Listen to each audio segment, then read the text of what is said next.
Amada Iglesia, bienvenidos a esta sesión número 64 del estudio bíblico de Apocalipsis. Oremos. Padre Santo, alabamos tu grandeza. Tú conoces el fin desde el comienzo, tú lo sabes todo. Tú tienes todo diseñado y todo está diseñado para tu gloria. Gracias porque la historia tiene un propósito. Ese propósito es la exaltación del Hijo de Dios, la exaltación de Dios. Te damos gracias por eso y nos queremos sumar a esa alabanza desde ya, Señor, declarando que tú eres Rey de Reyes y tú gobiernas sobre todo. Guíanos, Señor, en este estudio. Te lo pedimos en el nombre de Jesús. Amén. Amén. Queridos, estamos entonces en el capítulo 17. La semana pasada hice una introducción hablando un poco de las dos ciudades, ¿no es cierto? Babilonia y Jerusalén. La ciudad de la confusión, Babilonia, Jerusalén, la ciudad de Dios. Y un poco siguiendo la línea bíblica. Bueno, ahora vamos a meternos ya al estudio del capítulo 17, vamos a ir versículo por versículo.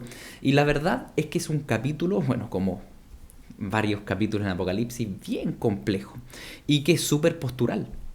Y como ustedes saben, y siempre les he dicho, yo tengo mi postura, yo siempre analizo el libro Apocalipsis desde un punto de vista, por un lado, simbólico, pero también literal. Yo creo que son eventos literales con alta simbología, ¿ya? Y desde ahí, obviamente, desde esa parada, yo analizo estos textos. Y debo decir, como siempre les digo también, que puedo estar equivocado. Debemos estudiar la palabra del Señor con temor reverente, intentar, ¿no es cierto?, ceñirnos al texto, como dice Apocalipsis mismo, no añadir ni quitar. Y eso intento hacer, con todo el temor del Señor, aunque tengo muy claro, mis queridos, que desconozco el futuro realmente. Solo podemos, ¿no es cierto?, tomar estos textos e intentar escudriñar y estudiarlos juntos y llegar a ciertas conclusiones. Hay cosas grandes que sí sabemos que van a ocurrir, que Dios va a destruir este mundo, esta Babilonia, y Cristo va a gobernar físicamente acá en la tierra, eso lo sabemos. Pero obviamente los detalles de todos estos acontecimientos los podemos ir estudiando, más o menos en Apocalipsis, pero no podemos tener plena certeza de cómo esto se va a llevar a cabo. Eso lo sabe el Señor y es gloria de Él. Así que, habiendo hecho esa introducción, voy a ir versículo por versículo y les voy a ir dando, obviamente, un poco mi perspectiva de cómo observo yo este capítulo 17, que a lo largo de la historia ha sido bien controversial hasta el día de hoy y tiene varios elementos. En primer lugar, dice: vino entonces uno de los 7 ángeles que tenían las 7 copas y habló conmigo diciéndome: ven acá y te mostraré la sentencia contra la gran ramera, la que está sentada sobre muchas aguas. Bien, recuerden que el capítulo 16 habían 7 ángeles que estaban derramando las copas. ¿Y qué eran las copas? Las copas de la ira de Dios, ¿no es cierto? Era ya el juicio definitivo sobre este mundo caído. Y uno de esos 7 ángeles, ahora va donde Juan y le dice: te voy a mostrar a dónde caen estas 7 copas. Por tanto, el capítulo 17 está muy ligado al 16. El 16 explica de alguna manera, bien vaga, pero explica las 7 copas que son derramadas. Y en el capítulo 17 y 18 se nos explica sobre quién es derramado. Y en este caso el ángel se acerca y dice: es derramado sobre una gran ramera que está sentada sobre muchas aguas. ¿No es cierto? Elementos que obviamente contienen gran simbología, porque una prostituta es un elemento que está presente en todo el Antiguo Testamento y que tiene que ver con la idolatría humana. Y por otro lado, cuando habla que es una gran prostituta, es por tanto la madre de las rameras, de las idolatrías y de las abominaciones del mundo, y es mencionado así acá en el texto. Y cuando habla de las muchas aguas, menos mal el texto se autointerpreta. Y en el versículo 15, voy a saltarme un poco, dice: me dijo también: las aguas que has visto donde la ramera se sienta son pueblos, muchedumbres, naciones y lenguas.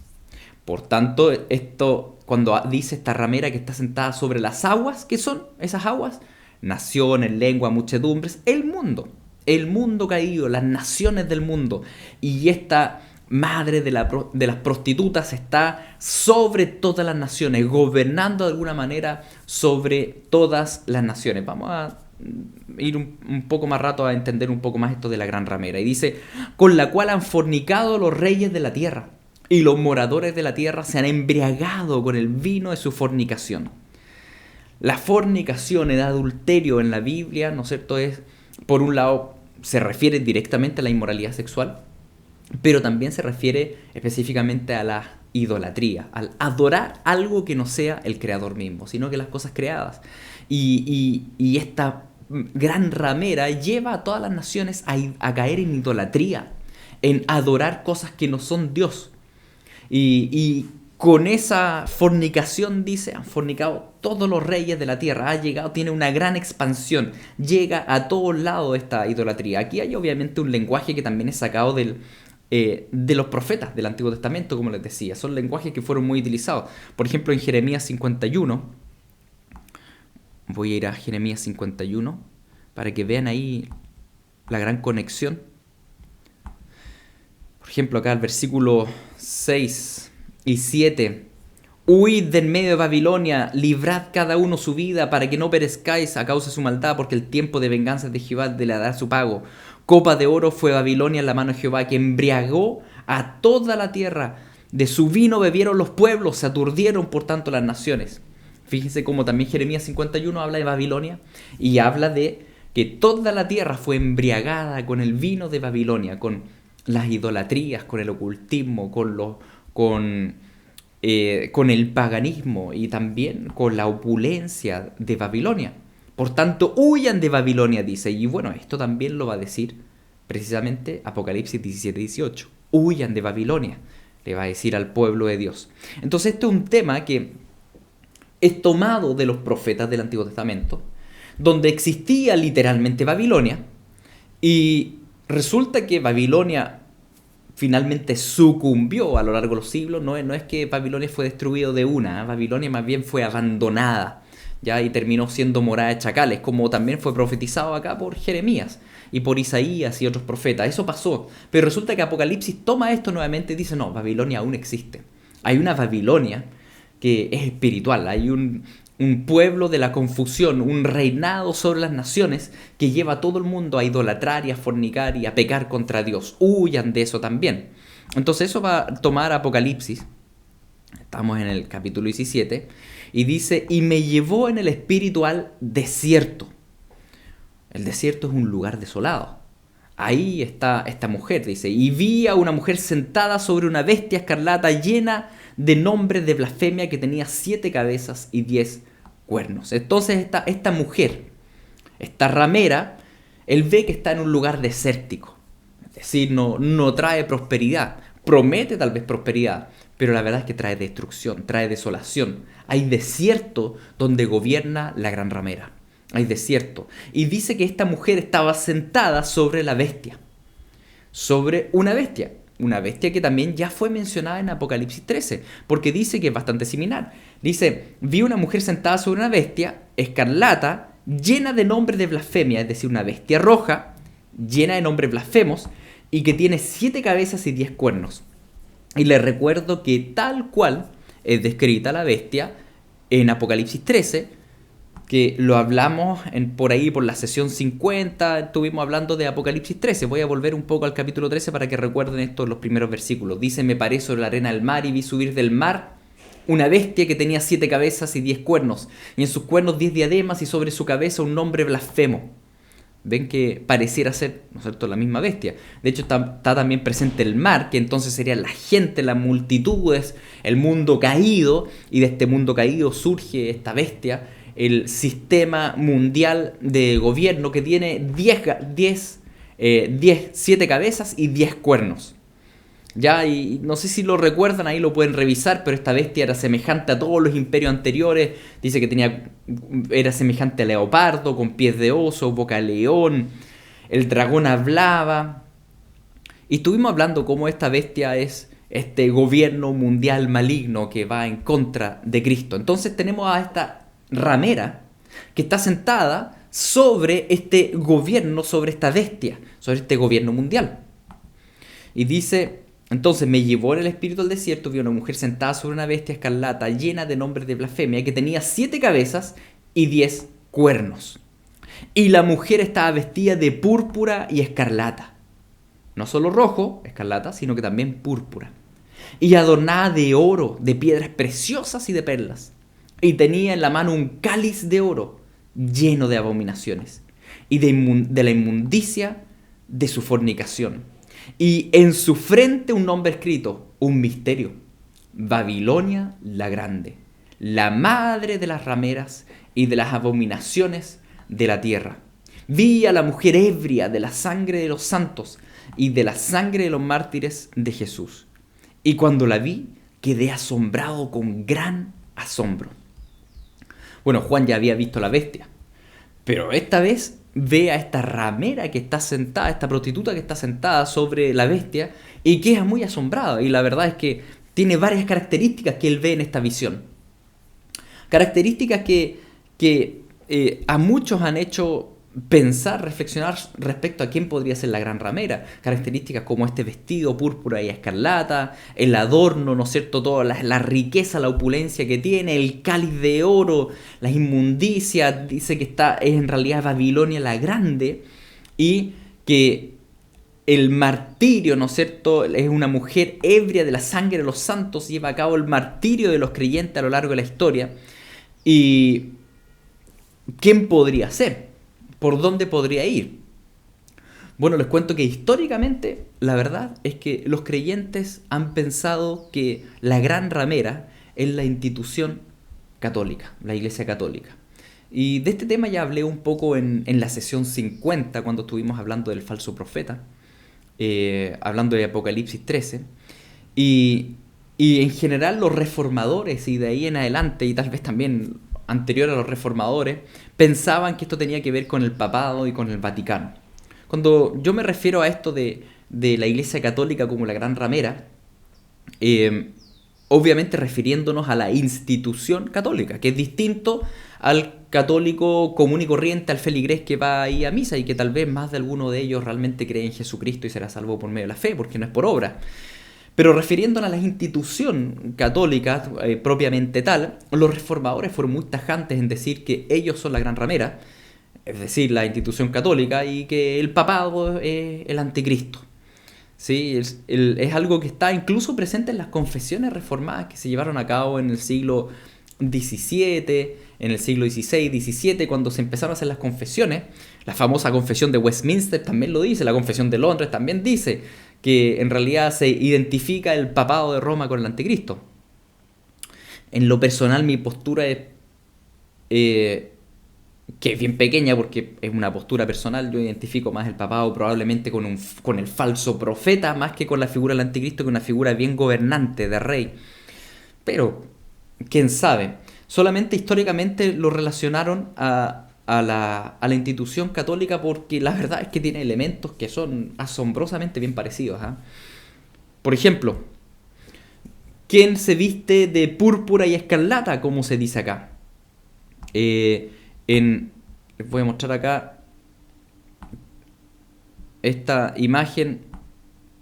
Perdón, ahí sí. Esta imagen, ¿no es cierto?, de donde están ahí todos los obispos y cardenales reunidos, ¿no es cierto?, ahí en el Vaticano, y claro, ¿se visten de qué? De púrpura y escarlata. Yo no sé por qué lo habrán hecho, no sé, si realmente la gran ramera es una burla, simplemente lo hacen así porque no están ni ahí con la palabra del Señor. Pero si fueran verdaderos creyentes, yo creo que nadie buscaría vestirse de púrpura y escarlata. Ahora, ¿por qué el púrpura es tan importante? Porque en realidad el púrpura, históricamente en el Antiguo Testamento y también en lo que era la Edad Media, simbolizaba la realeza. Era un color muy escaso y por tanto, por su escasez, tenía que ver con la realeza. Solo los reyes podían ostentar ropas púrpuras. Entonces, dice que la gran ramera está vestida con púrpura y escarlata, y lo que de alguna forma nos asombra que los cardenales se vistan así, de esa manera, ¿no es cierto? Por otro lado, también sale escrito que está adornada de mucha riqueza, de oro, de perlas, y como ustedes ven acá, hay en la Basílica de San Pedro, en realidad todo lo que es el Vaticano es pura opulencia y oro. La cantidad de oro que hay ahí, increíble, ¿no es cierto? Es imposible que alguien genuinamente creyente pueda tener esa cantidad de oro. Jesús se hizo pobre para enriquecernos con salvación, y tal cual nosotros como obreros de Dios debemos ser diligentes y compartir con los pobres y los necesitados, y Y ese tipo de acumulación es evidencia de que ahí no hay salvación. También dice el texto que tenía un cáliz de oro lleno de abominaciones. Y bueno, el cáliz de oro se ocupa como símbolo, ¿no es cierto?, de la cena del Señor, cosa que la verdad es que la Biblia no habla de un cáliz de oro para la cena del Señor. Probablemente era un vaso todo rústico que Jesús ocupó en la cena del Señor, pero bueno, la Iglesia Católica siempre ha querido ocupar un cáliz de oro. Y ahí la Escritura dice, bueno, finalmente una adoración idolátrica, satánica, una adoración que ha llevado a muchas naciones a, a ir en pos de la idolatría. Y ahí puede estar hablando, como ya les he dicho antes, ¿no es cierto?, tal vez de lo que significa la adoración a los santos, la adoración a María, ¿no es cierto?, que la verdad es que toda adoración que no vaya a Dios y al Hijo de Dios es idolatría. Entonces puede ser que realmente esto que diga que todas las naciones fueron en pos de su inmundicia y su fornicación se deba, ¿no es cierto?, a la expansión del sistema de la Iglesia Católica Romana, y que está muy ligado a Roma. ¿Por qué menciono esto? Por el versículo 15. En el Antiguo Testamento la ciudad enemiga de Dios era Babilonia. En el Nuevo Testamento, de ahí en adelante, se consideró en general que la nueva Babilonia era Roma. Roma, la capital imperial, la ciudad enemiga de Dios. Roma, que llevó a cabo las 10 grandes persecuciones en contra de la iglesia cristiana desde Nerón en adelante.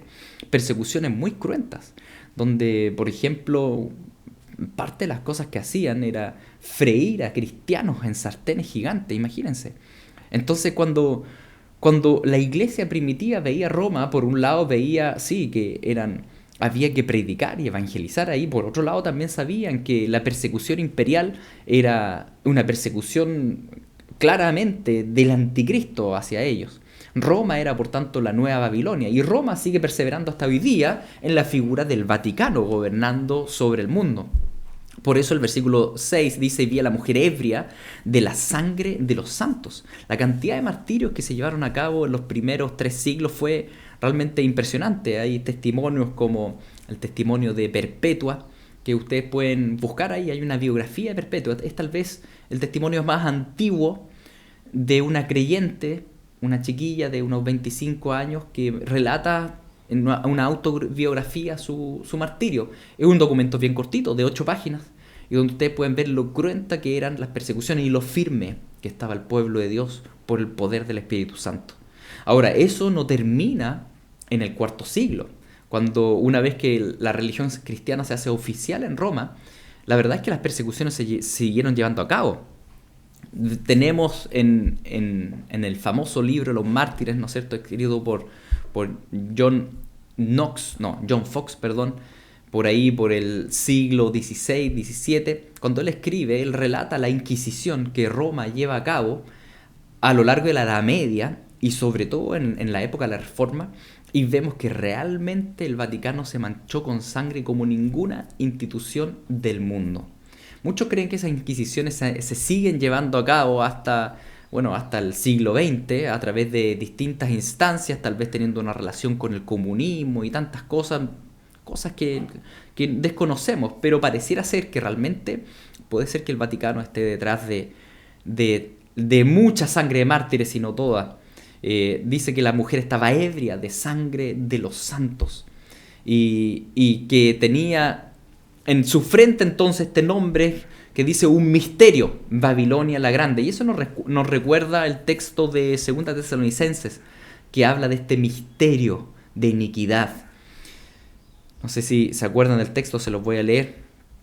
Vamos a 2 de Tesalonicenses, capítulo 2, 7, que dice: porque ya está en acción el misterio de iniquidad. Ya estaba en acción en la época de Pablo, sí, claro. La destrucción del pueblo creyente por parte de Satanás, sus demonios que ejecutan la destrucción por medio de hombres impíos, ¿no es cierto? Dice: ya está en acción el misterio de la iniquidad, solo que hay quien al presente lo detiene, hasta que él a su vez se ha quitado de en medio. Y entonces se manifestará aquel inicuo, a quien el Señor matará con el espíritu de su boca y destruirá con el resplandor de su venida. Ya hablé alguna vez de este texto y llama tanto la atención que el Señor abre la boca y el enemigo, todas sus huestes, son destruidas. No son par, no tienen realmente poder en contra del Hijo de Dios. Nuestro Señor Jesucristo es más poderoso que todos. Pero ahí está esa palabra misterio. Entonces acá dice en su frente un nombre escrito, un misterio. El misterio de la iniquidad, Babilonia la grande. La madre, la ramera, las abominaciones de la tierra. Vi a la mujer ebria de la sangre de los santos y de la sangre de los mártires de Jesús. Y cuando la vi, quedé asombrado con gran asombro. Entonces, históricamente, como les decía, los creyentes, los protestantes, las distintas incluso ramas del protestantismo han pensado que la gran ramera es el Vaticano.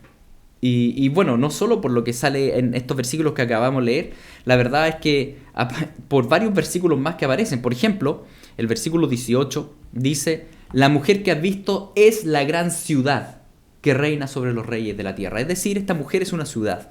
¿Qué ciudad gobierna sobre los reyes de la tierra? Bueno, sabemos que el Vaticano tiene todos los hilos, ¿no es cierto?, detrás de todo este gobierno. O por otro lado también dice, el capítulo 18:4 dice, y oí otra voz del cielo que decía, salid de ella, pueblo mío, para que no seáis partícipes de sus pecados, ni recibáis parte de sus plagas. Es decir, hay pueblo de Dios que es parte de esa ciudad o de ese sistema. ¿Y cómo puede ser si es tan maligno? Bueno, porque es un lobo vestido de oveja. Y hay mucho creyente genuino en Jesús que participa de la misa católica. Y el Señor dice, bueno, huyan, salgan de ahí antes que sean destruidos. Entonces, hay harto, la verdad es que uno dice, sí, los padres, los reformadores, parece que tenían bastante razón. Hay muchas señales que indican, también lo que hablábamos del capítulo 13, que nos indica que en realidad pudiese ser esta gran ramera el Vaticano. Y hay otro tema más aquí, que es cuando habla del versículo 9, dice, esto para la mente que tenga sabiduría. Las 7 cabezas son 7 montes sobre las cuales se sienta la mujer. La mujer está sentada sobre 7 montes. Y bueno, muchos dicen que el Vaticano está sentado sobre 7 montes. Yo no sé, nunca he ido para allá. Puede ser. La cosa es que esa es la interpretación clásica, histórica más común. Y por tanto me sumo, creo que tiene bastante peso al respecto. Y tenemos que tener bastante ojo entonces con el famoso ecumenismo. El ecumenismo de unirnos, ¿no es cierto?, en cultos públicos juntos con la Iglesia Católica. ¿Qué tiene que ver la gran ramera con Cristo? Nada, pues ¿cómo nos vamos a unir? ¿Qué tiene que ver Belial con el Dios Santo? Nada. Entonces, nosotros, por mucho que tengan un discurso bonito y quieran hacer este templo ecuménico, ¿no es cierto?, en Abu Dhabi, como también se los dije hace un tiempo atrás, que supuestamente está listo el próximo año, donde se unen las religiones abrámicas, lo pueden buscar ahí en internet, no vamos a ir para allá, porque ¿qué tiene que ver Belial con Cristo? Nada tienen que ver. Entonces, tenemos esta mujer ramera que pareciera ser que es Roma, Babilonia, Vaticano, y dice así, y el ángel me dijo, ¿por qué te asombras? Yo te diré el misterio de la mujer y de la bestia que la trae, la cual tiene 7 cabezas y 10 cuernos. Entonces, una vez que describe a la mujer, el misterio de la mujer, también va a describir la bestia. Esta bestia que ya fue mencionada en el capítulo 13, pero que ahora hace una descripción un poco más acuciosa. Y que bueno, obviamente, mis queridos, es bien misteriosa esta descripción, no es algo fácil de entender y no sé si alguien lo puede entender plenamente. Con el pasar de los siglos y las edades, cuando ya estemos en el reino del Señor, vamos a entender esto claramente. Hoy día todavía lo vemos bien brumoso, pero vamos a intentar dar ciertas explicaciones. Dice, versículo 8, la bestia que has visto era y no es, y está a punto de subir del abismo e ir a la perdición. Era, ya no es, y está a punto de subir del abismo. Bien misterioso, es una bestia que existía, dice, por un lado. Y sí, existían estos reinos, recuerden que esta bestia está bien mezclada con, por un lado, el imperio babilónico, el imperio persa, el imperio griego, pero el misterio acá es que dice que no es. Pareciera ser que en la época de Juan, que estaba en el año 90, no era, pero está a punto de subir, dice. Entonces, ¿a qué se referirá? Eh, y los moradores de la tierra y aquellos cuyos nombres no están inscritos desde la fundación del mundo en el libro de la vida, se asombrarán viendo la bestia que era y no es y será. A ver, el tema del libro de la vida y estos moradores que adoran a la bestia me voy a meter un ratito más. Pero por ahora centrándome en la bestia, dice que esta bestia ya existía, no existe aparentemente en la época de Juan y va a volver a existir y los moradores de la tierra van a alabarla y van a ir en pos de esa bestia. Es bien raro pensar que es un imperio, que todo el mundo va a seguir este imperio y no se trata del imperio de la época de Juan, que es Roma, que es como muchos interpretan, ¿no es cierto?, este texto diciendo, bueno, es Roma y que vuelve a ascender. Esta bestia parece diferenciarse de Roma. Roma, si lo vemos como la ramera, y la bestia, que es un imperio mundial. Más adelante incluso dice que la bestia va a devorar a la ramera, la va a destruir. Por tanto, la bestia no tiene que ver aparentemente con Roma, si la ramera es Roma. Entonces, ¿con qué tiene que ver? ¿Y qué imperio existía y no existe en la época de Juan y va a volver a existir? Grandes misterios. Incluso pudiese ser un imperio, ¿no es cierto? Si todo el mundo se va a asombrar en pos de esto, incluso el imperio prediluviano, ¿no es cierto? Que había este imperio prediluviano que desconocemos tanto, ¿no es cierto?, donde hubo tanta abominación y aberración y canibalismo, inmoralidad, mezcla de ángeles con hombres y demonios y gigantes, un imperio realmente macabro y tal vez altamente tecnológico y que tal vez si vuelve a ocurrir algo así en el futuro, yo creo que el mundo se asombraría. ¿Por qué le menciono esto que es tan raro? Porque ya es raro que durante los últimos 70 años el diablo haya puesto tanto énfasis en la tele y en las películas, en el tema extraterrestre, el tema de superhéroes, el tema de monstruos, ¿no es cierto? Cada día más el tema de monstruos, superhéroes y cosas. A mí, yo lo encuentro bien sospechoso. Es como si quisiera volver a la época prediluviana. Puede ser algo así, puede ser que no, puede ser un carril. ¿Quién sabe? Lo sabremos si llegamos a vivir esto. Esto para la mente, entonces, que tenga sabiduría. Las 7 cabezas son 7 montes sobre las cuales está la mujer, por un lado. Pero por otro lado dice, las 7 cabezas de la bestia son 7 reyes. Entonces tenemos que esta bestia era, no es y va a ser. Todo el mundo se va a asombrar en pos de la bestia. Y dice que esta bestia tiene entonces 7 cabezas que son 7 reyes. 5 de ellos ya han caído. Han pasado. En la época Juan, dice 5 ya pasaron. Juan vivió, como les decía, en el año 100 por ahí. 5 han pasado. ¿Quiénes son los 5? Si tenemos Babilonia, Persia y tenemos los griegos, ¿cuáles más nos faltan? Y ahí donde yo de repente digo, bueno, puede ser el prediluviano o el de Nimrod, postdiluviano, también un imperio famoso en la Biblia, que es el primero que conforma el mundo, entonces podría ser prediluviano, postdiluviano con Nimrod, Babilonia, Persia, Grecia, ahí podría estar. Uno es, dice, y ahí se nos puede sumar Roma, y el otro aún no ha venido. Y cuando venga, es necesario que dure breve tiempo. Y ahí tenemos probablemente el imperio final, el de los últimos tiempos, el imperio del anticristo. La bestia que era y no es también el octavo, y es de entre los 7 y va a la perdición. Esta bestia entonces vuelve a surgir. Esta bestia en sí misma es entonces un rey, es el octavo, y está en realidad entre los 7. No lo entiendo bien lo que dice ahí, pero asumo que está diciendo, bueno, esta bestia que tú estás viendo que surge es la bestia final. Por eso es de los 7, es el último, ¿ya? Es la bestia, el imperio mundial. Es la bestia que va a estar gobernando en ese momento, pero al mismo tiempo ese gobierno mundial, que va a estar compuesto por 10 reyes, como vamos a ver ahora, da el gobierno a uno solo, al séptimo. ¿Ok? Entonces por eso dice es el octavo, la bestia de el gobierno de los 10, que da el reinado a uno, al séptimo, a la séptima cabeza. Pareciera ser que va por ahí la interpretación. Y dice, los 10 cuernos que has visto son 10 reyes, que aún no han recibido reino. ¿Ven? Son estos 10 reyes aún no han recibido reino. No está hablando del pasado, está hablando ahora del futuro a Juan. Pero por una hora recibirán autoridad como reyes juntamente con la bestia.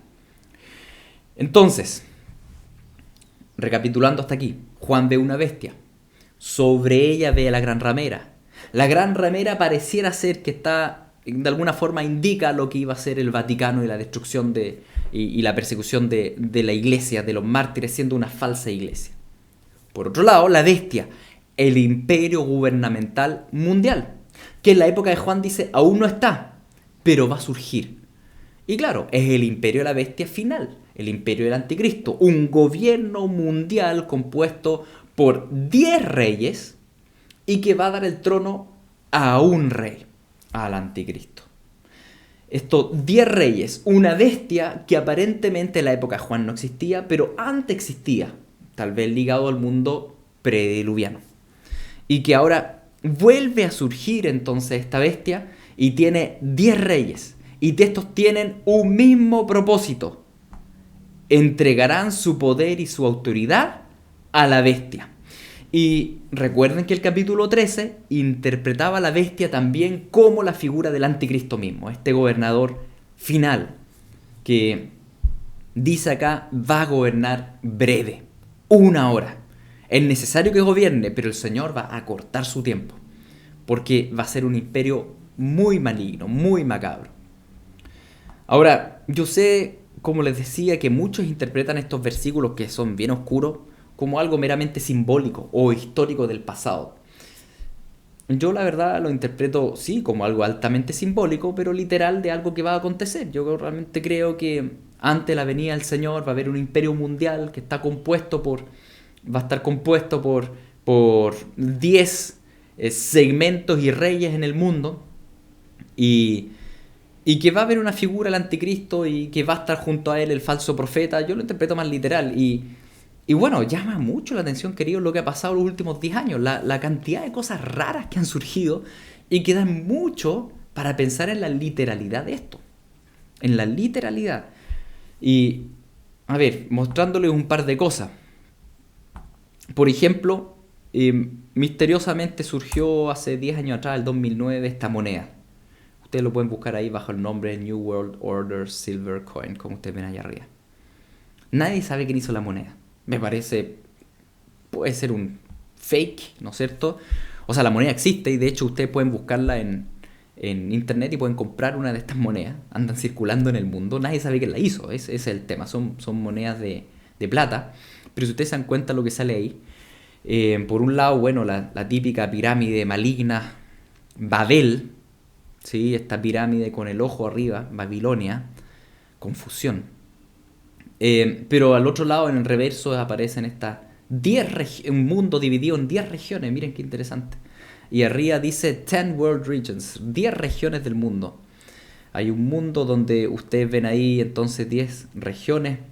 La primera el Medio Oriente, segundo Europa, tercero Norteamérica, cuarto Rusia, quinto los países árabes, sexto Japón, séptimo Sudamérica, octavo China y la parte que está ahí, después Oceanía 9, África 10.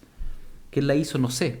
Dice post-change, posterior al cambio, octavo. Y por eso la muestro, porque es bien interesante. Dice octavo, como dice también en Apocalipsis, que el octavo es la bestia. El octavo es el 666. No sé quién hizo esta moneda, pero apareció hace 10 años, anda circulando y nos hace recordar el texto de hoy, de Apocalipsis. Estas cosas que se van volviendo literales y uno dice, bueno, podría ser que estamos en la época. Puede ser que sí, puede ser que no, aunque con todo lo que acontece hoy en día uno dice, puede tender para allá. Pueden buscar también tal vez esto en las páginas en internet o en YouTube, hace ya 5 años, desde el 2015, 2016, que están haciendo un World Government Summit, que es una junta del gobierno mundial. Charlas muy interesantes sobre cómo piensan gobernar el mundo todos juntos. Eso está presente, ustedes lo pueden ver ahí, están todos los videos y sacan sus informes y temas. Se está volviendo literal lo que la Biblia ha dicho hace tantos siglos y milenios. Va a haber un gobierno mundial único, la bestia. Ustedes pueden buscar también otra cosa que me ha llamado mucho la atención este año. Quieren construir estatuas gigantes que se mueven y hablan alrededor del mundo. Y ustedes lo pueden ver ahí, que se llama The Giant Company. Pueden buscarlo. en internet y van a darse cuenta también la idolatría humana y cómo esas estatuas gigantes que tienen, donde uno puede proyectar la imagen de un hombre, pueden tornarse en la imagen de la bestia tal vez en algún momento. La cosa es que todas esas cosas que son rarísimas y que si no hubiese hablado alguien de esto 30 años atrás era locura. Hoy día ustedes se meten ahí y el mundo lo está haciendo.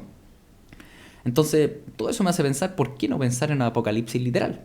A mí me da la impresión que sí. Puedo estar equivocado, pero me pinta que todo indica para allá. Entonces, este texto misterioso de la bestia que surge, pero que la Biblia dice, y esto va a ser por breve tiempo. Breve tiempo, ¿por qué? Porque pelearán contra el Cordero. Y ahí está todo perdido. El que pelea contra el Cordero pierde. El Cordero es invencible. El Padre le ha dado todo el poder y toda la autoridad y la ganó legítimamente, como hemos visto a lo largo de Apocalipsis. El Cordero los vencerá. No hay vuelta que darle. Ellos van a gobernar por una hora. Sí, como hemos visto antes en los textos de Daniel también, el Señor les va a dar autoridad para perseguir y destruir a la iglesia. Pero va a durar una hora. Va a ser cortito.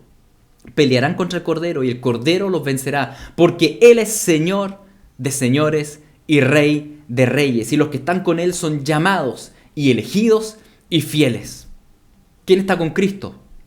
Los que Dios llamó. ¿Y a quién llamó el Señor? A los que Él escogió. ¿Desde cuándo los escogió? Desde antes de la fundación del mundo. Y aquellos que el Señor escogió y llamó, y ese llamado es efectivo en ellos, ellos son fieles.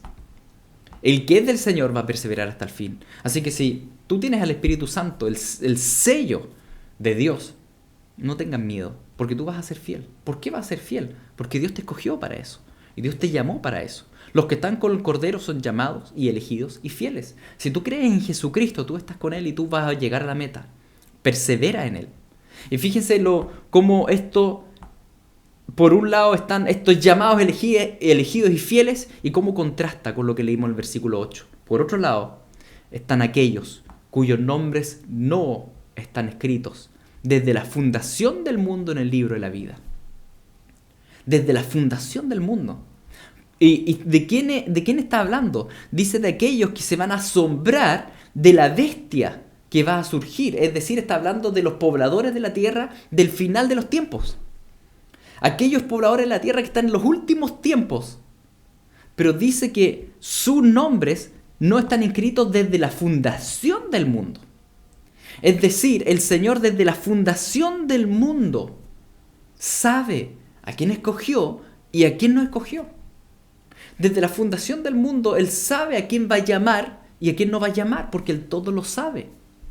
Y eso tiene que ver con un acto, la elección de Dios tiene que ver con un acto de misericordia de Dios, no de injusticia. Porque ustedes pueden decir, pero ¿por qué el Señor escoge a unos y no escoge a otros? ¿Por qué Él sabe de la generación final a quién escogió, a quién no escogió? La verdad es que ninguno de la generación final debiera salvarse. Ninguno de nosotros debiéramos salvarnos. Somos todos pecadores y todos debiéramos ir al infierno. Pero el Señor, por su misericordia, decidió anotar en el libro de la vida, desde la fundación del mundo, algunos nombres. ¿Por qué no todos los nombres? Dios sabe por qué no salva a todos y solo salva a algunos. Él sabe por qué. Confío en Él. Confío en que Él es santo y Él es misericordioso y Él es justo y Él sabe por qué hace lo que sabe. Él sabe por qué hace lo que hace. Confiamos en Él. Pero vemos acá en estos textos de Apocalipsis 17 que desde la fundación del mundo hay nombres que están inscritos y nombres que no están inscritos en aquella generación final que va a vivir la venida del Señor. Aquellos que no están inscritos en el libro de la vida no son escogidos, por tanto no fueron llamados y por tanto no serán fieles al Señor. ¿Y qué harán entonces? Se asombrarán viendo a la bestia y van a adorar a la bestia y van a colocarse la marca a la bestia. Esta marca que va a ser irreversible. Que una de las características que tiene es que el que se coloca la marca no tiene salvación, es irreversible. En cambio, aquellos que siguen a Cristo, dice que ellos son llamados, elegidos y fieles. Mis queridos, esto nos habla, todo este texto nos habla, en primer lugar, de la soberanía de Dios. Él tiene todo diseñado. Él sabe los gobiernos que surgen, que bajan, las cabezas, los reyes, cómo se va a distribuir el mundo, qué es lo que van a hacer y cuánto van a durar. El Señor sabe todo. El Señor tiene todo diseñado. Esto está plenamente bajo el control del Señor. Y si el Señor lo permite de esa manera, mis queridos, debemos confiar en Él. Si nos toca vivir a nosotros el levantamiento y surgimiento de la bestia final, y la persecución final de la iglesia, y la marca de la bestia, y la imagen, y todas estas cosas, debemos confiar que el Señor sabe lo que hace y que estamos guardados en Él, porque somos llamados y elegidos y fieles. Y por tanto anhelamos la venida del Cordero, y cuando venga el Cordero, nada va a poder hacer la bestia. La bestia, imagínense cómo se ve, es como un dinosaurio gigante, 7 cabezas, con cuernos, y resulta que aparece un corderito como inmolado. Y ante ese corderito, la gran bestia no tiene nada que hacer. No puede ganar. ¿Por qué? Porque ese corderito, dice aquí, Él es Señor de señores y Rey de reyes. Gloria al Señor. ¿Con quién estás tú? Con la gran e impresionante bestia, ¿no es cierto? Este dinosaurio prehistórico con cuernos y cabeza. ¿Estás con la bestia? ¿Te asombras ante la bestia y ante lo que el mundo ofrece y lo que el mundo está ofreciendo? La unidad y el gobierno mundial y la paz y el orden. ¿O te asombras ante el Cordero? Ese corderito que aparenta poco, pero que dio su vida por ti. ¿Ante quién te asombras? ¿Y detrás de quién te pones? ¿De la fuerte bestia o del aparentemente débil Cordero? Que se dejó encadenar y dejó que le pegaran latigazos y le escupieran y lo golpearan y dejó que colocaran una cruz arriba de él y fue a la cruz y murió por ti. ¿Detrás de quién te vas a colocar? ¿Ante quién te vas a asombrar? ¿Ante la bestia, el dragón o ante el corderito? Aquel que esté con el corderito está destinado a la victoria, porque el corderito resulta que es el Señor de señores y el Rey de reyes. Gloria al Señor. Gracias, Jesús. Tú eres el victorioso. Tú eres el victorioso. Y cuando vemos todo esto de la bestia y la ramera, Señor, no tememos, porque estamos con el Cordero. ¿Qué mejor que estás con el Cordero? El Rey de reyes, nuestro Señor de señores. Gracias, Señor, porque en tu mano estamos seguros, porque tú nos has llamado de acuerdo a tu eterna elección. Y por tanto, seremos fieles a ti, porque tu Espíritu Santo obra poderosamente en nosotros. Descansamos en ti. Danos más de ti cada día en el nombre de Jesús. Amén.